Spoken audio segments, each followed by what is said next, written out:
Les 13, 14 et 15 novembre 2025, le Centre hospitalier universitaire départemental de l'Ouémé a accueilli la 3e édition des Journées scientifiques de diabétologie. 3 jours d'échanges, de dépistage et de réflexion approfondie autour d'un thème devenu crucial: diabète et risques cardiovasculaires. Cette année encore, l'événement a réuni médecins, spécialistes, étudiants et partenaires techniques autour d'un même objectif: mieux comprendre, mieux prévenir et mieux prendre en charge le diabète dans un contexte où la maladie continue de progresser au Bénin. Dès l'ouverture, les autorités sanitaires ont rappelé la gravité de l'enjeu. Le diabète constitue une pandémie qui n'épargne aucune couche de la société, aucune région du monde. Selon l'Organisation mondiale de la santé, 11% des décès d'origine cardiovasculaire étaient dus à une hyperglycémie. Le thème de cette journée, diabète et risques cardiovasculaires, partage donc ce constat alarmant de l'OMS. Les efforts se font dans notre pays dans le domaine de la prévention et de la prise en charge du diabète, mais la situation demeure préoccupante. Cette journée scientifique s'inscrit dans la dynamique de formation médicale continue de qualité dans le domaine de diabétologie au Bénin. Ces journées sont cruciales car la menace du diabète secret ne cesse de croître. Selon l'OMS, 24 millions d'adultes vivaient avec le diabète en Afrique en 2021 et ce nombre pourrait augmenter jusqu'à 55 millions d'ici 2045. Cette tendance est confirmée par la Fédération internationale de diabète qui estime que 24,6 millions d'adultes vivaient avec le diabète en Afrique subsaharienne en 2024. Et ce nombre pourrait augmenter jusqu'à 59,5 millions d'ici 2050 si rien n'est fait. Ces chiffres alarmants peignent un tableau très sombre qui nous interpelle et nous pousse à l'action. Mesdames et messieurs, éminents participants à cette 3e édition des Journées de diabétologie du CHU de l'Ouémé, comme vous le savez mieux que moi, le diabète sucré ne se contente pas de menacer seulement le métabolisme de notre organisme, il met directement en danger le cœur de notre existence. Cette année, en nous concentrant sur le thème diabète et risques cardiovasculaires, nous abordons la complication la plus redoutable et la plus fréquente de cette maladie. Il est impératif de s'arrêter, de faire le point, de prendre des résolutions et d'améliorer constamment la prise en charge globale face à ce double risque.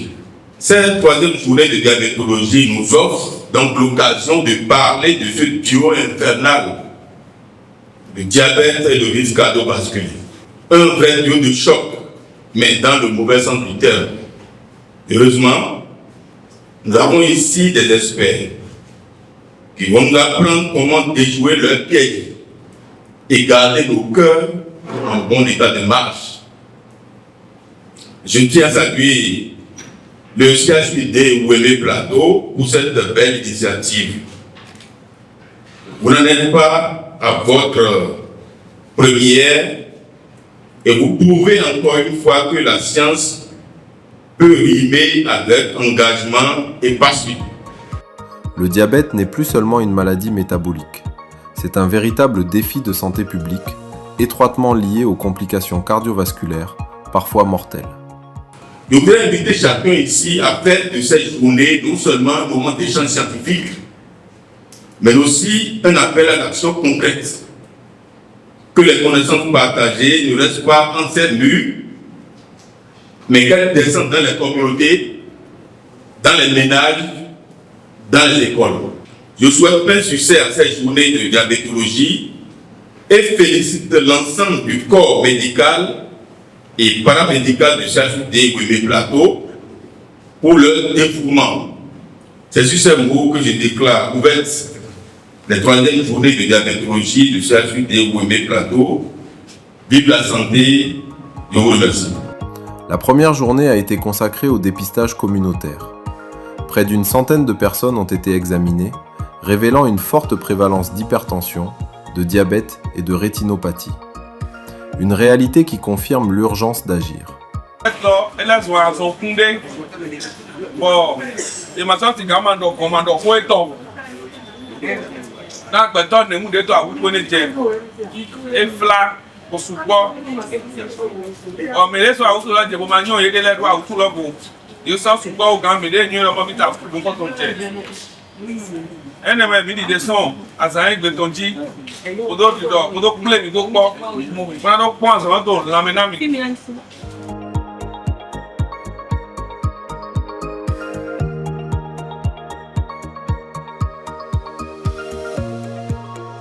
Les 2 jours suivants ont laissé place au cœur scientifique de l'événement. Conférences thématiques, communication orale, symposium. Les experts ont exploré toutes les dimensions du lien entre diabète, hypertension, dyslipidémie, obésité et risques cardiovasculaires.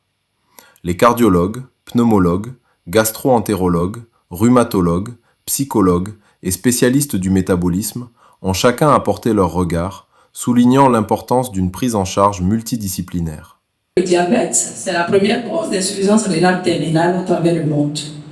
15 à 40% en Europe et plus de 50% aux États-Unis. La microalbuminurie est le premier stade de la néphropathie diabétique que nous appelons maintenant la maladie rénale chronique. La prévention donc est liée au diagnostic et à la prise en charge précoce du diabète. Le but de l'étude était de déterminer la prévalence de la microalbuminurie et des facteurs associés à la clinique universitaire d'endocrinologie métabolique et nutrition au CNHU.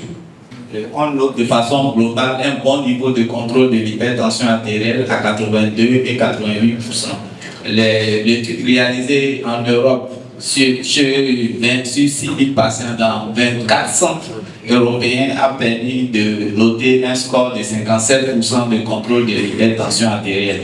Nous pensons que le bon niveau observé dans notre étude est dû au bon suivi de nos patients qui sont vus toutes les 2 semaines dans l'unité de traitement de l'insuffisance cardiaque après leur sortie d'hospitalisation. La prise en charge est pratiquement à vie.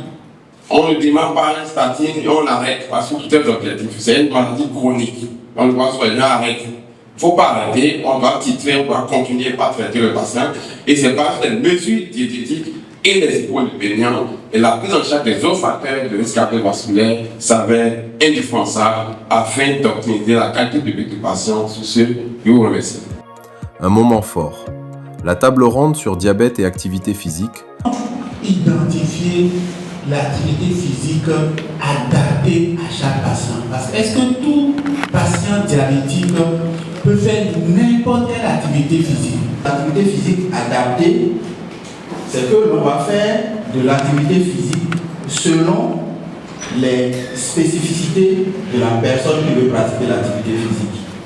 Donc on va prendre en compte son état physique, ses objectifs, sa culture et peut-être son mode de vie. Pour faire court, par exemple, si on est en milieu lacustre, on ne va pas demander aux gens de courir. Parce qu'ils n'ont pas de TFM pour courir. Donc, on va tenir compte du milieu de vie et aussi de la culture, par exemple. Donc, on va proposer plutôt des activités de natation ou d'autres choses. Et dans le cas particulier donc, du diabétique, pour mettre en place l'activité physique adaptée, évidemment, cela ne concerne pas tous les diabétiques. Il y a des diabétiques qui peuvent faire de l'activité physique comme tout le monde. Par contre, l'adaptation va prendre en compte les gens qui ont peut-être des difficultés à marcher, des difficultés peut-être parce que au niveau cardiaque, il y a des associations au niveau pulmonaire, au niveau digestif, au niveau, comment on appelle, les complications dont on a parlé tout à l'heure. Quelqu'un qui est à son pied diabétique, on ne va pas lui demander de courir, de marcher, mais cela ne veut pas dire qu'il ne peut pas faire de l'activité physique aussi. Marqué par la présence dynamique des membres de l'ADOP. Leur engagement, leur mobilisation et leur volonté de participer activement aux discussions ont donné à cette session une dimension humaine et communautaire unique. Au fil des échanges, une conviction s'est imposée. Combattre le diabète exige plus que des médicaments. Cela nécessite une approche globale, des dépistages précoces, une éducation thérapeutique renforcée, l'implication des psychologues et surtout, la promotion de l'activité physique comme véritable pilier du traitement. En conclusion, ces 3e journées scientifiques ont été bien plus qu'un rendez-vous académique.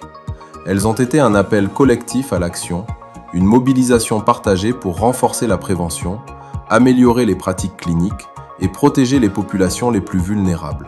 Rendrait ma joie et ma satisfaction ce jour qui marque la fin de cette journée de diabétologie du Centre hospitalier universitaire départemental de l'UEME. Il s'agit une fois encore d'un magnifique moment de donner et de recevoir. Nous sortons une fois encore gavés de connaissances et d'aptitudes.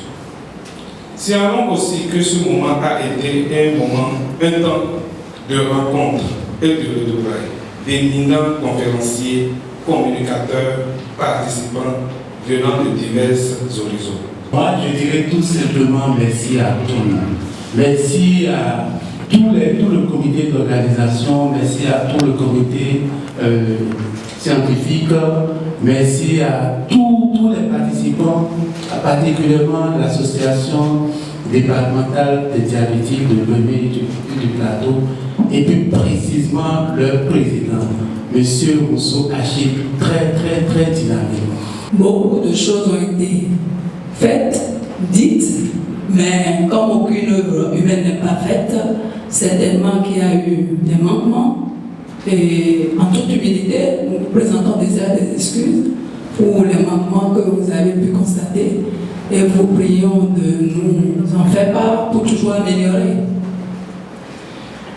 Sur ce, je déclare clos les 3e journées scientifiques de la diabétologie au Centre hospitalier universitaire départemental de l'UEME Plateau et vous exhorte à participer aux 4e journées de diabétologie au Centre hospitalier universitaire départemental de l'UEME Plateau qui auront lieu les 12, 13 et 14 novembre 2026, si Dieu nous prête vie. Et vous souhaitons un bon retour à chacun et à tous. Le CHU d'UEME repart de cette édition avec des données, des recommandations, mais surtout une détermination renouvelée pour poursuivre le combat contre le diabète et ses complications au service de la santé publique.